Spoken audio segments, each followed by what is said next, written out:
What's up, YouTube fam? Welcome back. Another week has passed. It is Oscar Sunday, and I'm really excited about the Oscars for the first time in a while because I've always been a fan of it. Obviously, I've loved the movies forever, but the Oscars, I think I misunderstood it for a long time. I always thought of it as like any movie should be eligible, and I still believe that any movie should be eligible for the Oscars. But now, as I'm older and like really starting to get more into film, I started to understand the Oscars is just that it's for films, and it's not necessarily, well, it's not really for movies, which brings me to one of the things I wanted to talk about a little bit this week because I've been thinking about it, which is movies versus film, right? Like, I don't think I ever really even thought about that distinction until probably until this year, really, until very recently. But before I get into the movie versus film, I guess debate, maybe it's a debate, it's really more of a question. Something I wanted to touch on real quick, because I've kind of gotten away over the last episodes from kind of touching on self-care or growth aspects of things. It's something that I always try to, well, not, maybe not,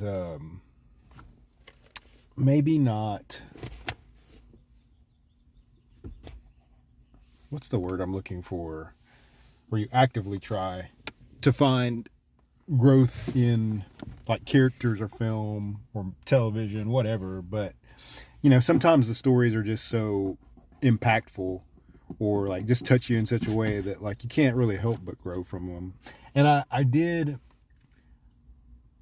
have a couple of those movies over this week, and this week will be a little bit different. Normally I go through my journal and just kind of talk about everything I've watched for the last week, but since it's Oscar Sunday and I've been working on this for that sounds really dumb. I mean, in my free time, working on picking my own Oscar winners, because this is the first year since I can remember that I've actually seen everything that is up for. I take that back. There is one movie up for Best Cinematographer that I have not seen, but I did watch the trailer, so I got the idea. I mean, that sounds really bad, but I mean, there's only so much you can do. It's one movie, but as far as the the growth and the self-care, I think one of the things that I struggled with this last week is patience, I guess, and that's something I've always struggled with. And I'm not really sure. It's not like I have some kind of like great wisdom about how to become more patient, because I sure don't. I wish I did. I've just noticed myself, and this is like over a lifetime, but trying to be mindful, and I guess that's the answer, is just trying to be more mindful about it and self-aware, and not to be so knee-jerk with things. I have that tendency, and I'm sure many others do as well. And I think a lot of mine comes down to something else I haven't talked about as much lately, is personality types. And for me, as an ENFP, having feeling in my auxiliary spot, in the number 2 spot, it's kind of natural for me to like go off of my gut and feel one way one minute and another way another. Not all the times, but especially with new information, I find that I can be very quick to like come down one way or another. And that's with everything, like with movies, music, people I meet, articles I read, and for me, like, I've noticed this week, not because it caused any type of particular problem, but just because there were situations where I just, when reflecting, like, oh, well, that could have gone out a lot better for you if you had just taken a little bit more time or been a little bit more thoughtful, or what's the critical, before just making a knee-jerk reaction or a quick decision. So that's all. I don't want to get too deep, because this week is probably going to be a little bit shorter episode, which is fine. And also, I just want to thank everybody for listening. The episodes I've been doing so far have really just done so much better than I ever thought. So I appreciate everyone who listens and comes back. And again, the email is open for comments, questions. It's I will try again. I forgot it last week again to put it up in the video portion, or where you can see the email, but it's thanoswasright.lucid@gmail.com. So you can feel free to email comments, questions, recommendations. And so that's it. Yeah. So just patience, people. Patience. Try not to, as much as instinct can be a good thing, and I pride myself on having like good instincts and good intuition, but there comes a time when you gotta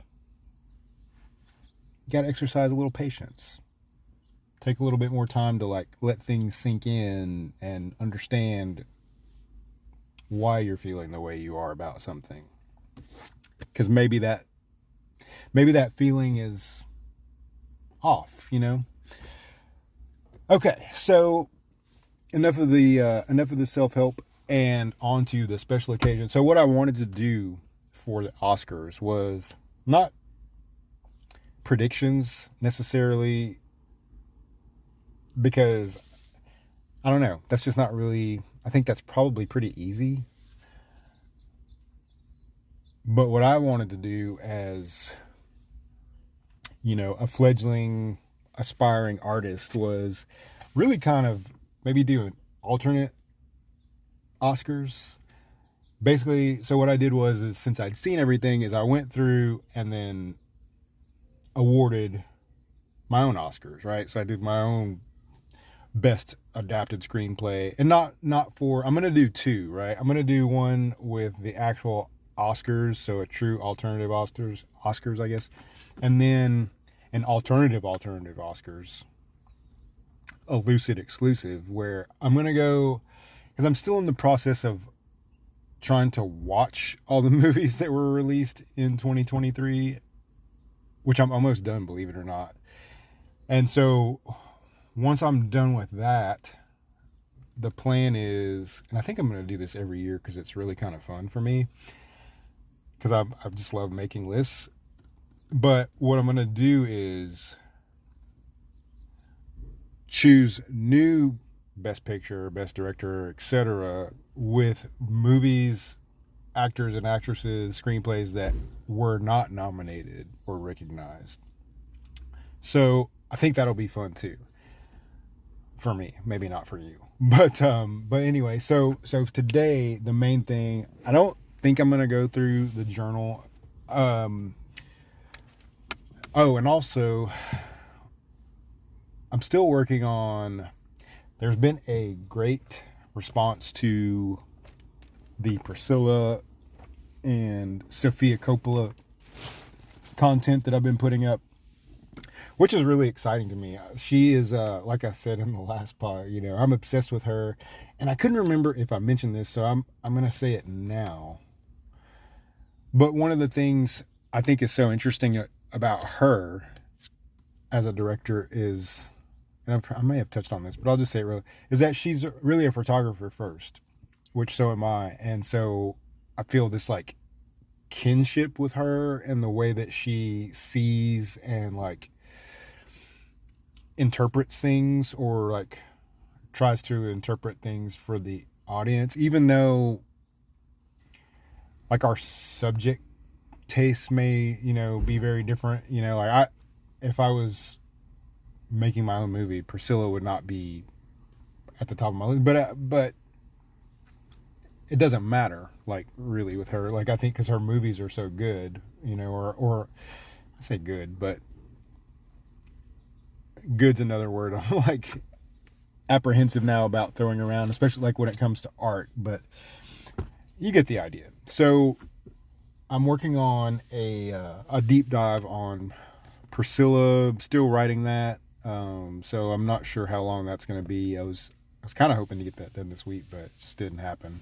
So working on a deep dive on Priscilla, and also the question of, because one of the shorts I put up was, Elvis was pretty abusive, and I think that it's important, especially as someone who has a young daughter, and I may dedicate that video to her. I think it's great to look at that relationship from an abusive standpoint, because a lot of the stuff that he does is very, like, it just comes off as like rude, and you could say like, oh, Elvis was just an asshole, but there's a pattern in that movie, especially, just their relationship in general. And I'm not critiquing, or not going to critique the actual people. I'm just going, because I didn't know Elvis, I didn't know Priscilla. I'm just going based on what is shown on the screen, which is based on an autobiography. But yeah, I really want to do like a special video on like what is emotional abuse, kind of using Priscilla as an example, because I saw it's just so like blatant and just so ongoing through their entire relationship. So I don't know, I call it a passion project. So that's coming too, along with just more of the same, still backed up on synopsis, all that stuff. So housekeeping stuff's out of the way. So on to the alternative Oscars.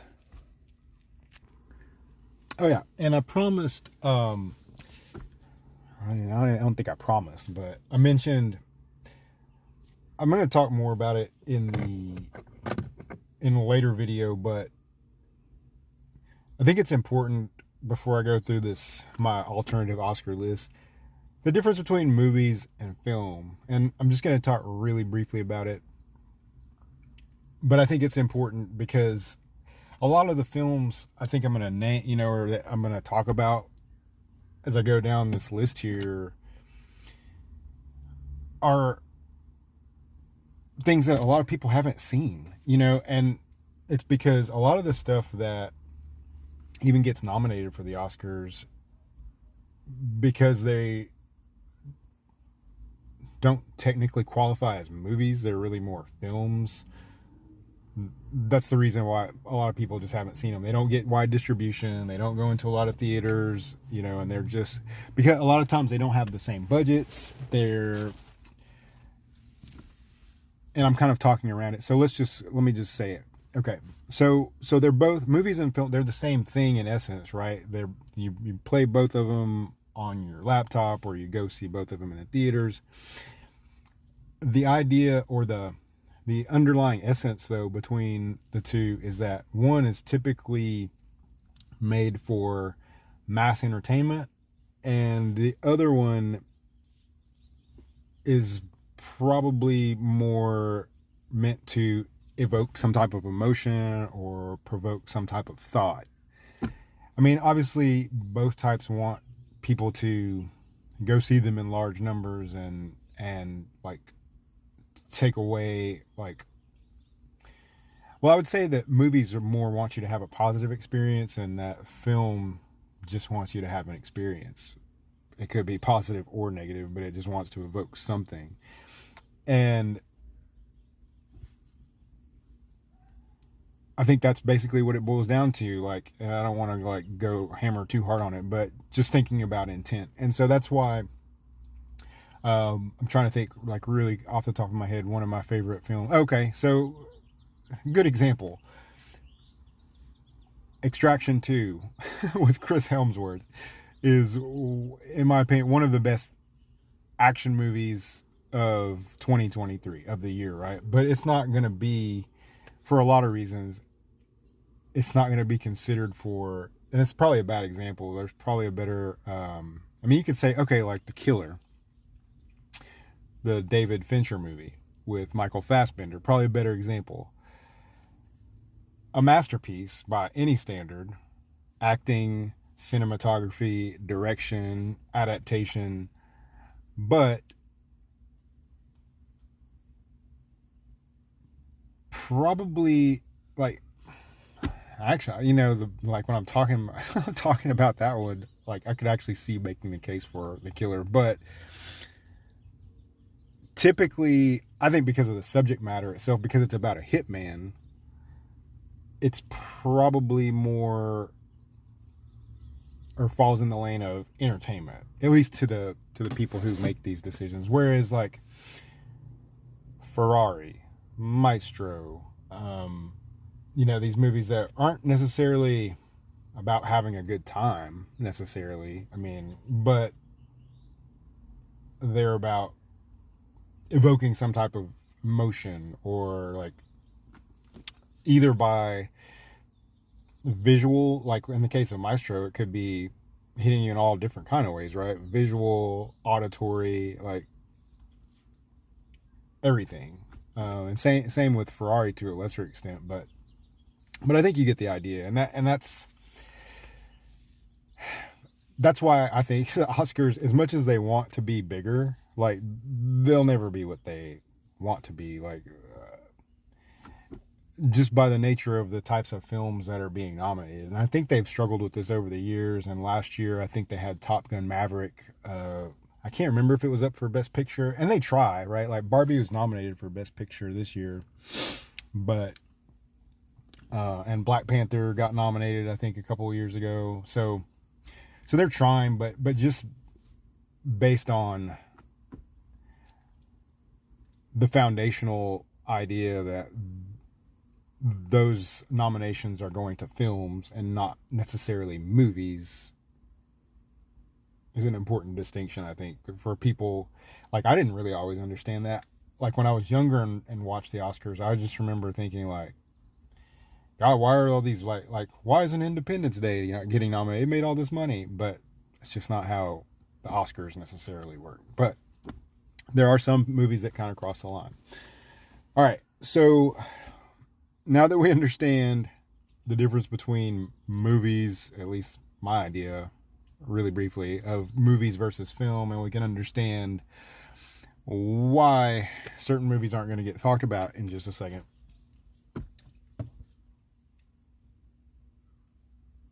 I think it's okay then to proceed. And like I said earlier, that's why I want to do my alternative. But that'll be coming hopefully next week, but it may be longer. I don't know. So anyway, so without further, before we get really started, this wouldn't be a Lucid podcast without taking a small chronic break. So feel free to load that bowl if you haven't already, and I'm going to go ahead and partake here.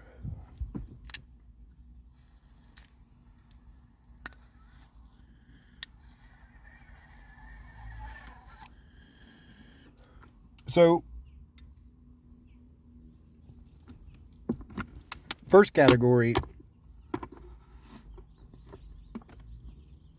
is for Best Original Screenplay. So the nominees were Anatomy of a Fall,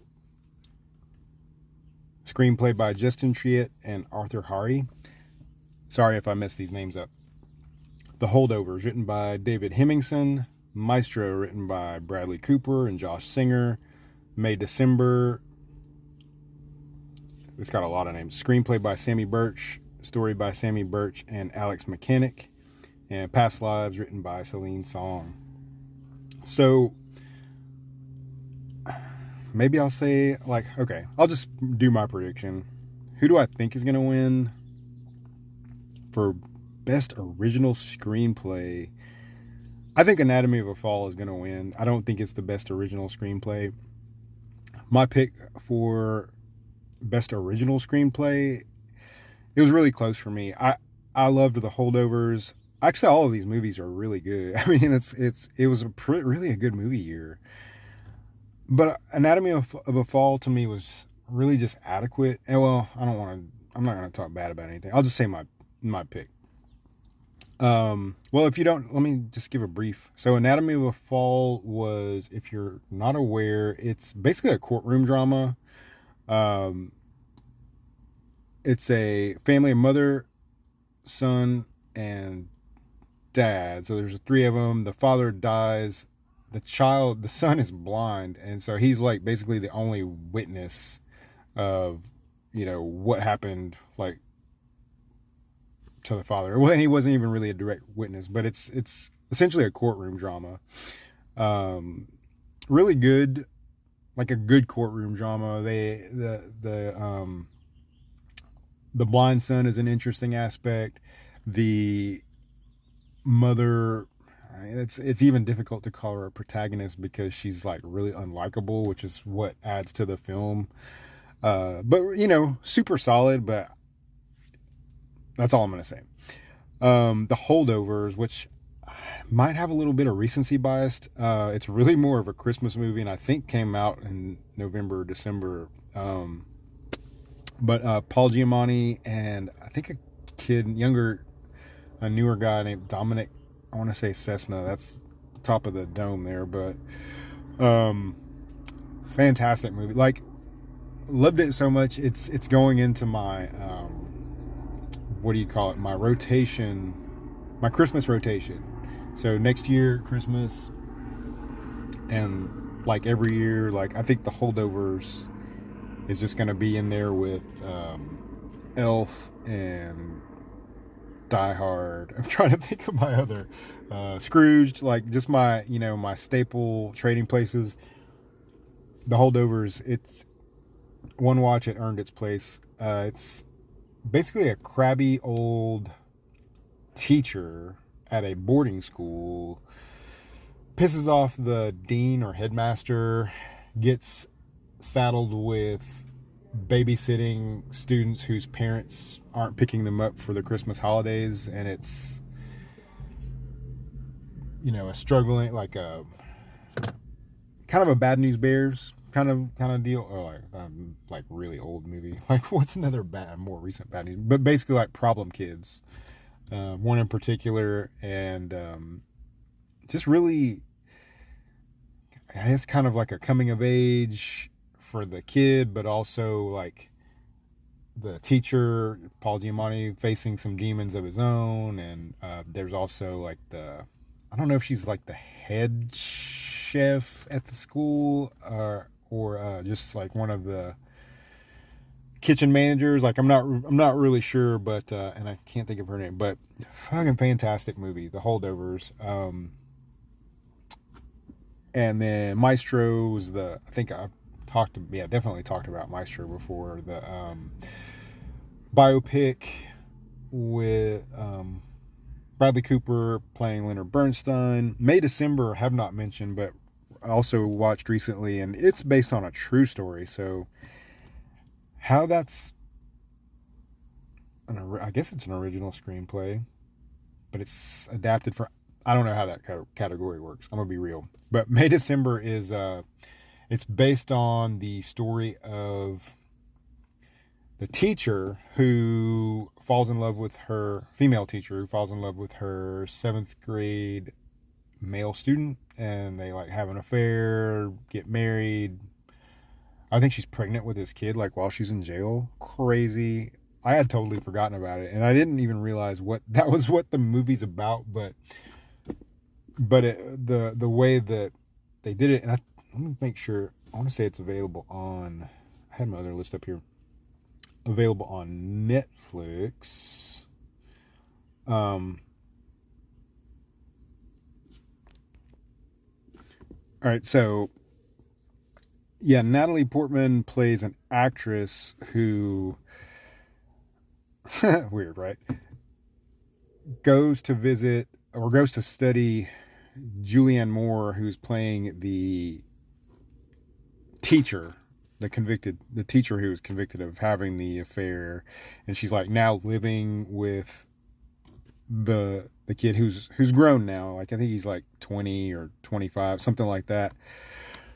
So they're grown and living together now, and Natalie Portman goes to like, what do you call it when an actor goes to like, not like they're embedded with them, or but she goes to study them, I guess, to like try and get a feel for the character and whatnot. And it's just a tripped out movie. On IMDb it says dark comedy, but it's not a comedy. I don't think it's a comedy. Psychological drama, yes, but dark comedy, no. But it's available on Netflix. But Natalie Portman, Julianne Moore, really, really good. Directed by Todd Haynes, who I'd heard the name before, and when I looked up his IMDb stuff, I hadn't really seen a whole lot of it. Let's see. But his name sounded familiar. Far From Heaven, which I haven't seen.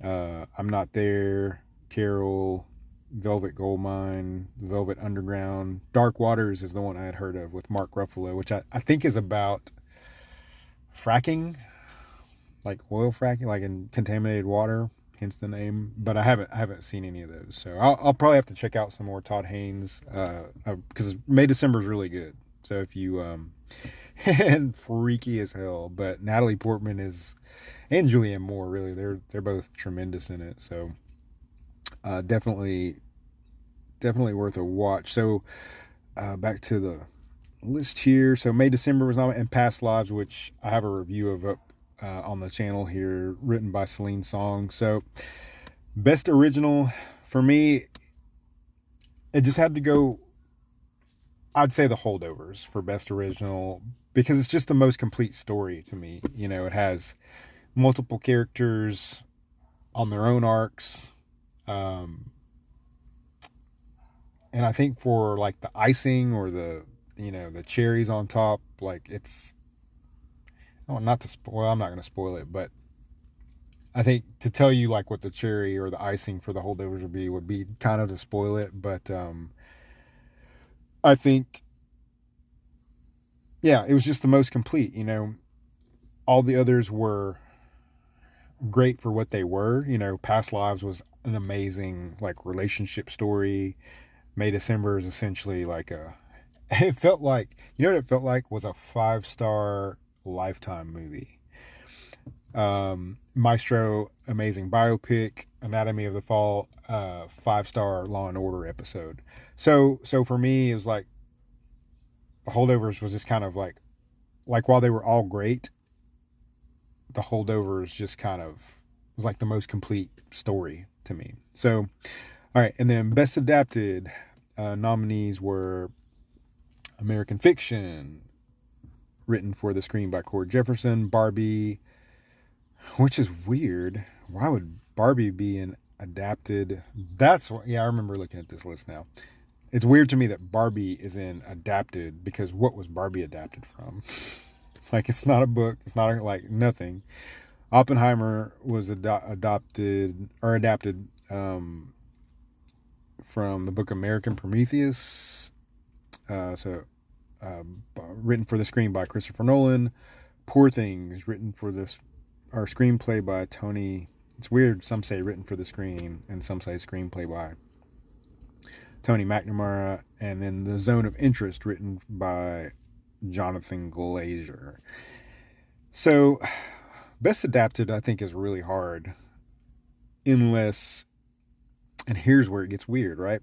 So to me, if you were effectively judging best adapted screenplay, you would have read the original book. Like, so let's talk Oppenheimer, for example. I would have read American Prometheus, and then the book, the novel, and then, or not a novel, it's a biography, and then watch the film, right? And then same with Poor Things and the book, The Zone of Interest. And then Barbie, again, what are you going to judge? If you're using that methodology, what are you going by for Barbie? So to me, that's one that they snuck in, which is like, if you're sneaking stuff into categories, then it's like, I don't know. It just doesn't even make sense. But it shouldn't, like, so it can't even win here. Like, I can't even consider it because it doesn't even belong here.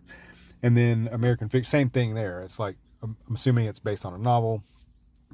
And so, but I haven't read any of these books. So just going like based on like, so to me, then what I have to do, since I haven't read any of those books, I have to say, okay, well, which one is the most challenging probably to bring to the screen, and like which one did that the best. And so Barbie, we've already talked about. There's nothing to there. It has no. It's just a toy. And then American Fiction. Again, all these movies are really great. American Fiction is hilarious, and I'm so glad Jeffrey Wright and Sterling K. Brown. I think I definitely mentioned American Fiction last pod. Barbie again, which is fine. I have a problem with the ending. I also have a review up. Not the ending, but like the third act, I guess. I guess kind of same for Oppenheimer. Like, they're all good, right? They're all good. Oppenheimer's not my favorite Christopher Nolan movie. The Zone of Interest and Poor Things,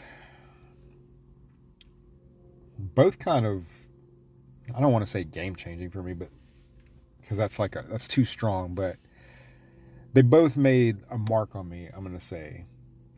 Like, they're the two, like, of all these three that I had the strongest desire to, like, go back and watch again. Poor Things is just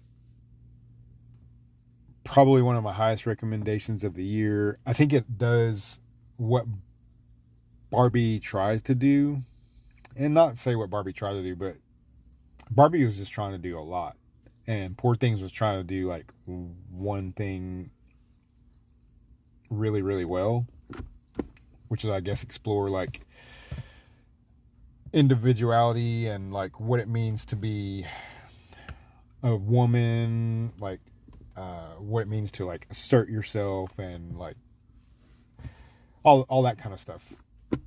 I think Poor Things just does. I mean, and you kind of tied your hands with Barbie. Well, no, you didn't tie your hands with Barbie, but you try to do too much with the toolbox, I guess. Like, you're very limited on, or it's a much tougher ask to talk about like female, I think, to talk about like, what it means to be a woman in the modern, not that I know what it means to be a woman in the modern time, but to talk about being a woman in 2024 and like body issues and like self-image and all that stuff when you're in a PG movie based on a toy versus in a rated R movie where you can do whatever you want. And literally, and Yorgos Lanthimos, Emma Stone, Mark Ruffalo, Willem Dafoe, they literally did whatever they wanted to. I mean, you're talking about, one is a movie based on a toy, and if you haven't seen Poor Things, it's not spoiling it to say it's essentially like a Dr. Frankenstein type character who finds a woman that has committed suicide, a pregnant woman that has committed suicide, takes the baby out, takes the brain from the baby, puts it into the body of the dead mother, and then raises it. So then that woman, Bella, that baby who's raised in the body of her dead mother, like, has to learn, what it means to be a woman. And I guess I should have like given a quick synopsis of American Fiction also. I had just been assuming, I don't know why, that when I named off these movies that people wouldn't know what I was talking about. But some people, I mean, Barbie, Oppenheimer are givens. Poor Things I just explained. So I should explain really quickly American Fiction and The Zone of Interest. So The Zone of Interest, I'm going to do that one first because I know it like really well, is essentially a story of the commander or superintendent, I guess, of Auschwitz. So it's a Holocaust story, but from the perspective of Auschwitz, and you never really see any Jews in the concentration camp. It's just through sound design. You hear them basically, so it's like you're living in this bubble with this Nazi family next door to all these horrors basically. And American Fiction is the story of a black author who had great success at one time, but his career's fallen on harder times, and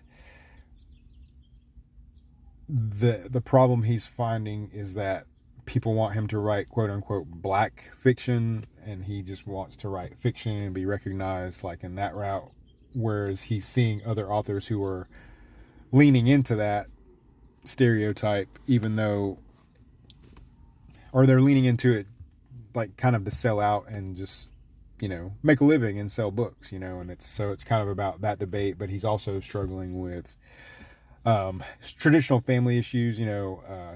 His sister dies very early in the film. I don't think it's really spoiling to say that, but very very good movies all. But I think so again, like going back to the beginning, what was the most challenging to bring to the screen? I mean, I think it's easy to say like Barbie. The production design is amazing. Oppenheimer kind of boils down to one scene, you know. Christopher Nolan, like it's a fantastic looking movie. It's like, I'm not throwing any shade on Oppenheimer. I'm just saying I think it boils down to the test, right? Like that's the scene that everybody thinks of when we're talking about Oppenheimer, which doesn't qualify for screenplay, I don't think. So for me, it would be Poor Things, right? Or maybe the Zone of Interest, because of the way Glazer, the director, chose to. And I haven't read the book, which is the problem, but the way that it landed with the Zone of Interest, with it being all about the sound and being in this bubble with these people, I don't know, it just really worked for me personally. So, but I think Poor Things was just that extra step. So the winner for me, best adapted screenplay, Poor Things. Visual effects. Okay, so this one should be pretty easy. The creator, have a review up. That's the Gareth Edwards, John David Washington, AI War, Godzilla -1 is the, I don't know who made that one. But basically it's a Japanese Godzilla movie.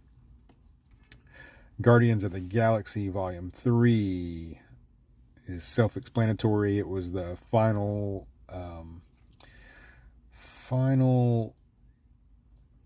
edition of and actually James Gunn's last Marvel movie, right? It was his kind of swan song, wrapping it up. It's all about Rocket. Mission Impossible Dead Reckoning Part 1. I'm going to admit something really embarrassing here.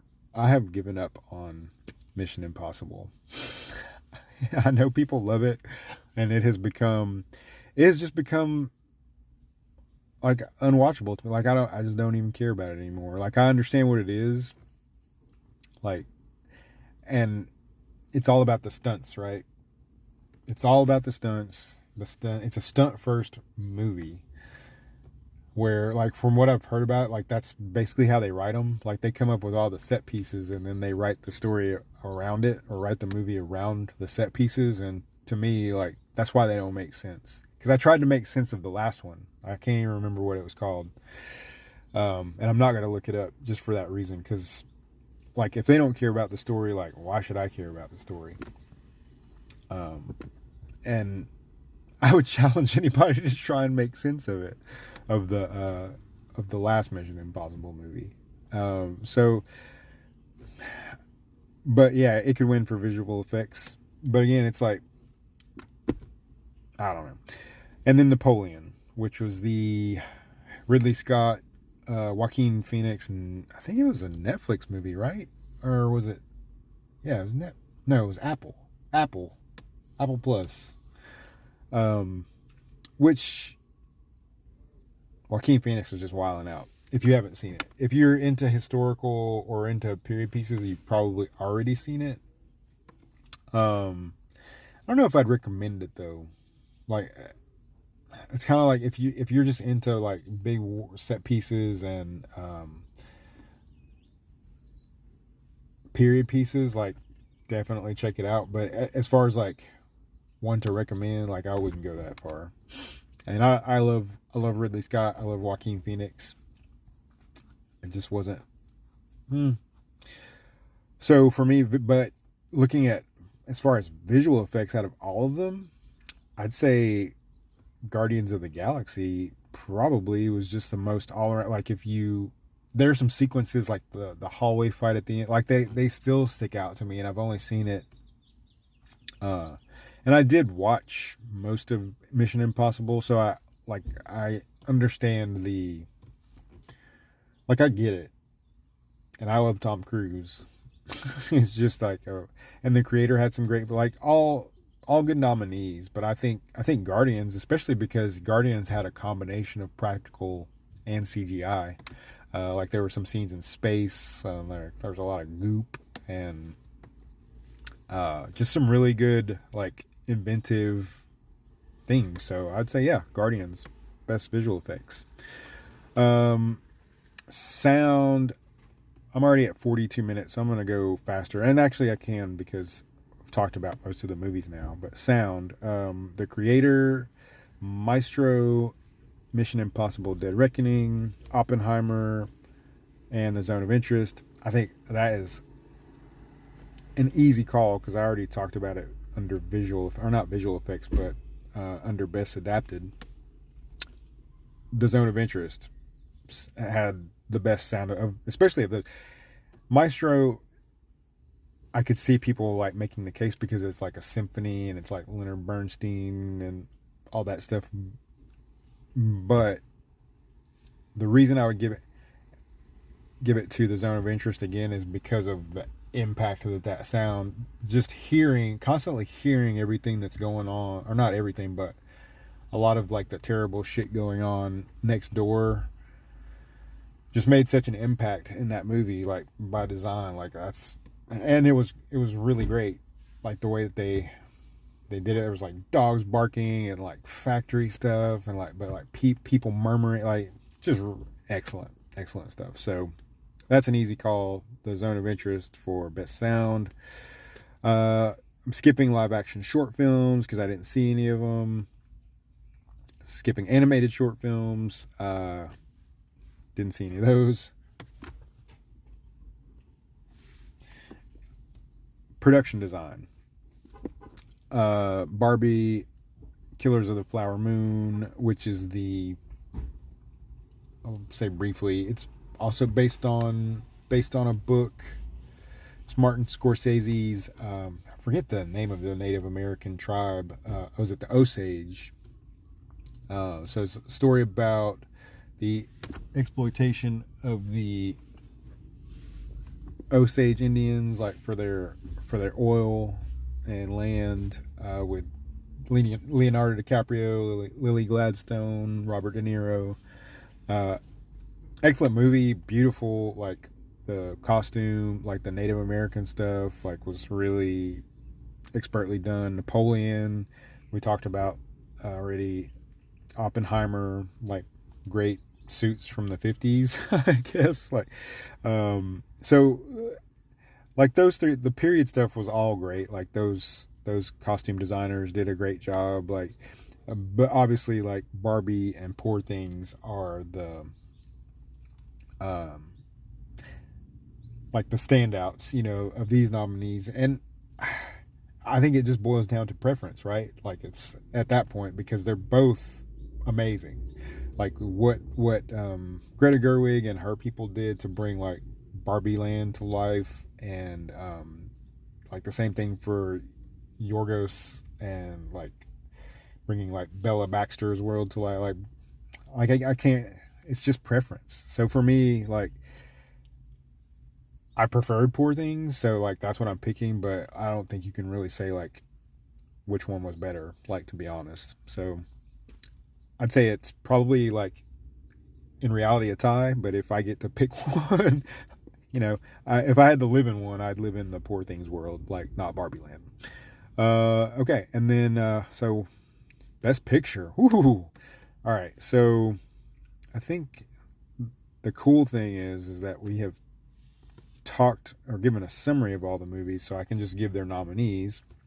So the nominees are American Fiction, Anatomy of a Fall, Barbie, The Holdovers, Killers of the Flower Moon, Maestro, Oppenheimer, Past Lives, Poor Things, and The Zone of Interest. So it was tough for me. It really came down to, like, for me, like what was the most complete film. Like, also for me, and this is just for me, rewatchability. Like, do I want to go back there? And so for me, like the Best Picture was Poor Things. Like, it was really close, and like really a surprise. Like, I did not think that was going to be, but it was so different. It's very different from like the stuff that I normally am into. Although I did like The Favorite. I haven't seen The Lobster, Yorgos's other movie, or like his other like really big one that he's really well known for. But I just found myself like just getting sucked into that world, like, and loving like the performances of Mark Ruffalo and like Emma Stone, and the characters, and just being like really having so many questions about like, well, why is this lens being used in like this situation? I don't know. I just had so many questions about it. It was just it was really an experience for me. Not to mention like the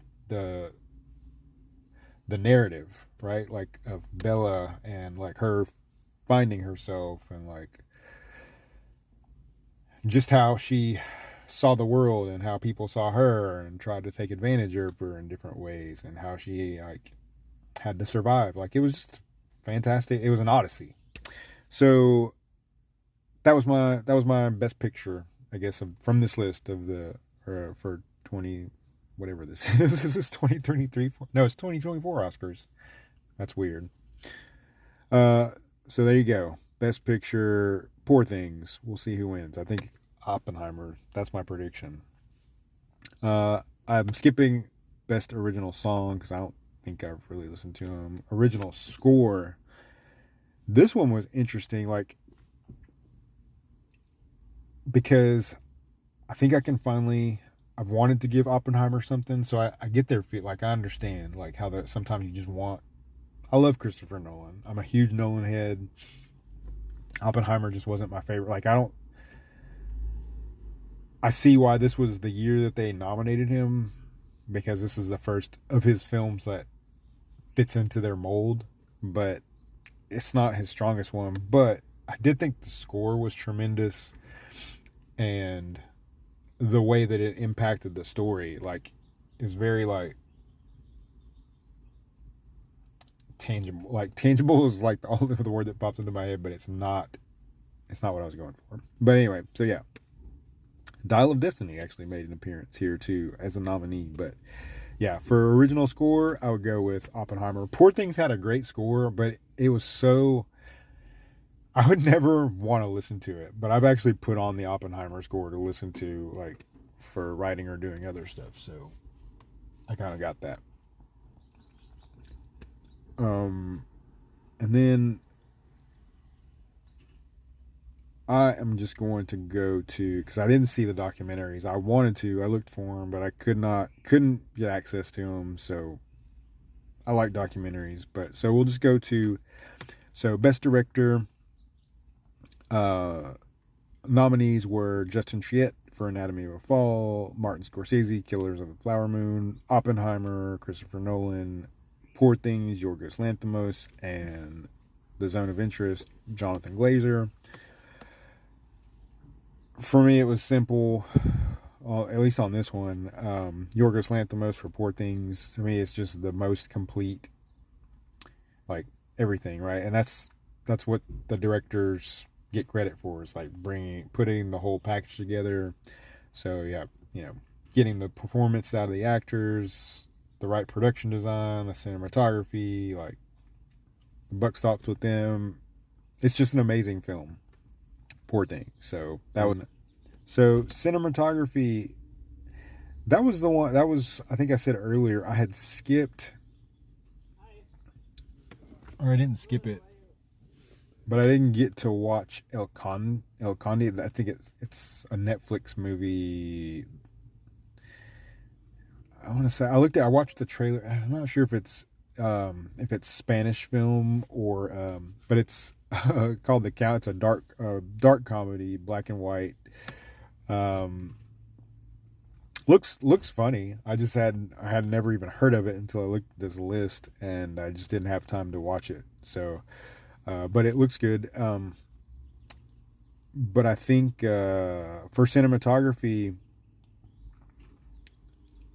have to go with Hoyt van Hoytema on this one for Oppenheimer, because I know it's crazy to give him an award for like one scene, but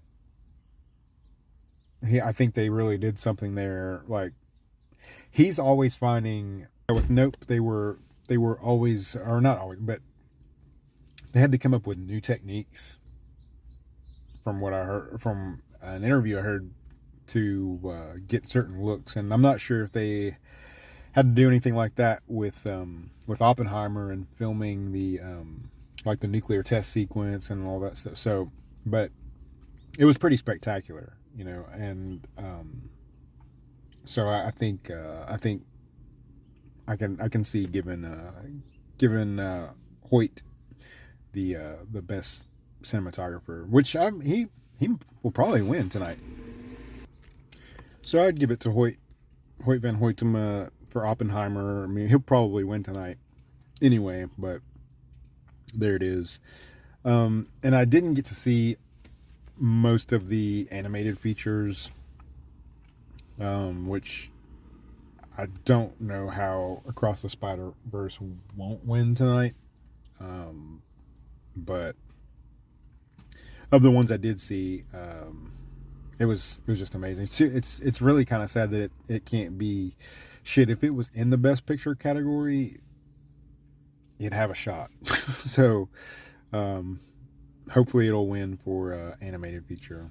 Let's see. So now we're down to the actual like actor and actresses categories. So actress in a supporting role: Emily Blunt for Oppenheimer, Danielle Brooks for The Color Purple, America Ferrera for Barbie, Jodie Foster for Nyad, and Davine Joy Randolph for The Holdovers. The Color Purple we didn't talk about, and Nyad we didn't talk about, which is, I did watch. It's about, I think it's a true story, another biopic about this woman who tried to swim the English Channel, if I remember right, and Jodie Foster plays her coach. So it's fine. Like, it's a good performance. Jodie Foster is good in everything. But as far as like Oscar, I think America Ferrera from Barbie seems kind of like not really sure. I mean, she was fine in Barbie, but again, like some of these, it's like they were grasping, or I don't know. I don't want to disrespect these ladies. But anyway, so for me, it's pretty simple. Like the Davine Joy Randolph from The Holdovers. Uh, that's the Lucid pick. Uh, Great movie, great performance. She plays the cafeteria, like I say, cafeteria manager, I think, who ends up staying over with Paul Giamatti's character, and her son had recently been killed in Vietnam, I believe. So really great performance from her. Okay, and then actress in a leading role. Nominees were Annette Bening for Naiad, we just talked about, Lily Gladstone for Killers of the Flower Moon, Sandra Huller for Anatomy of a Fall, Carey Mulligan for Maestro, and Emma Stone for Poor Things. So for me, it's a shame that Carey Mulligan got nominated in actress for a leading role, because as much as I liked her character in Maestro, she probably should have been in the supporting role category. Number one, she would have had a better chance, I think, of winning. And then number two, like, I don't really think that, like, in all the interviews I've heard Bradley Cooper give, like, as much as they wanted the story to be that it's about her, the movie's about her, like, the interviews I've heard, like, him give about the movie, it's, like, really about Leonard Bernstein. So she's not really definitely not a lead, like even a co-lead really. But for me, it's easy. I mean, not easy, but Emma Stone is just, she's on another planet in Poor Things. So like I'm almost positive she will win tonight, and like I think it's well deserved, and she'd be my pick as well. So no shade to all the others, especially I know Lily Gladstone, I don't know, she might have a chance, like, to win. Although, I just didn't think she had that much to do in Killers of the Flower Moon. As good as her performance is, like, her character just doesn't do much, like, at all. Like, she just literally, like, hooks up with the wrong guy and then, like, watches him destroy her family and, like, doesn't do anything about it. Just kind of watches everything happen around her. So I don't know. She was compelling, but anyway. So okay, and an actor in a supporting role. Almost done here. This is the longest one I've ever done. 57 minutes. Actor in a supporting role. Okay, Sterling K. Brown for American Fiction. Robert De Niro, Killers of the Flower Moon. Robert Downey Jr., Iron Man himself, for Oppenheimer. Ryan Gosling for Barbie, and Mark Ruffalo for Poor Things. This is tough, man. Like, these guys, okay. Robert De Niro. So De Niro, like, as good as he's always good, just like Jodie Foster, I was just saying a minute ago. But he's not doing anything new in this one.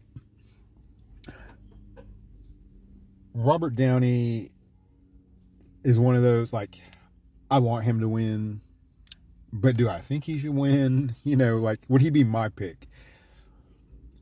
No. As much as I enjoyed what he did in Oppenheimer, and I liked getting to see him play against type, all that.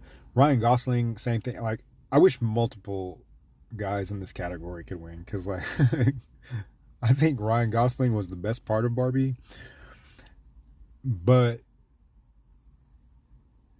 my favorite performance, and that's all this is, right? Like, this is just my personal favorite of all these, was watching Mark Ruffalo get to play a playboy, I guess is the best way to put it. Like, I wanted to say fuckboy. Like, that was what originally popped into my head, which he kind of is in Poor Things, and it's just so fun getting him, and he does it so well. Like, the way that he just plays like this guy who, you know, he's like I think he's a lawyer.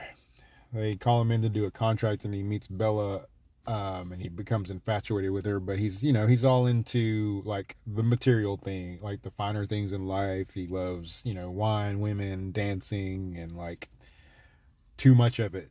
And just getting to see Mark Ruffalo, like, let loose and be believable in that role was, like, so fun for me. So that's for me, Poor Things is kind of cleaning up. I hate to, I wanted to spread more love around, but it's just winning a lot of categories for me. Okay, actor in a leading role: Bradley Cooper, Maestro, Coleman Domingo, Reston, Paul Giamatti, The Holdovers, Cillian Murphy, Oppenheimer, and Jeffrey Wright, American Fiction. So for me, like, I had to kind of make this a little bit easier. I think, again, this is just for me personally, I have to take out the bio, like the performances that are based on a real person. So like Bradley Cooper, Coleman Domingo, Cillian Murphy, like they all had something to base their performances off of, which to me kind of gives them a leg up over the others, Paul Giamatti and Jeffrey Wright, who were just basing theirs off. Which I guess Jeffrey Wright's was an adapted performance. Well, they're all going off the screenplay, but they weren't real people, and so they're my only two real picks. And like, I think Paul Giamatti had like a real character. Not that Jeffrey Wright didn't, and I loved him in American Fiction, loved the movie. But I think Paul Giamatti he kind of took it for me. Like, he had a real character, like, or not a real character, but he made me believe in a character. He made me believe that this fictional person he like brought him to life for me. Like this crotchety old, like half drunk, you know, professor from a boarding school. And by the end of the movie, I like cared about him. And that's what it's all about, right? And it wasn't different for anything. Like, I loved Maestro. I mean, I've said what I've said about Oppenheimer, but so it's no shade on any of the other performers. Just for me, Paul Giamatti did it. So that's my alternative Oscars. Good Lord, is that an hour and almost 2 hours? That's insanity. So if you made it this far, God bless you. I'll definitely make a shorter video of this with just the highlights where I actually have the picks and not the full descriptions of why I picked them. But anyway, hope you have a great week. Try to be more patient. Coming back to bringing things full circle. Let things breathe a little bit. Don't be so knee jerk about things, and enjoy the Oscars.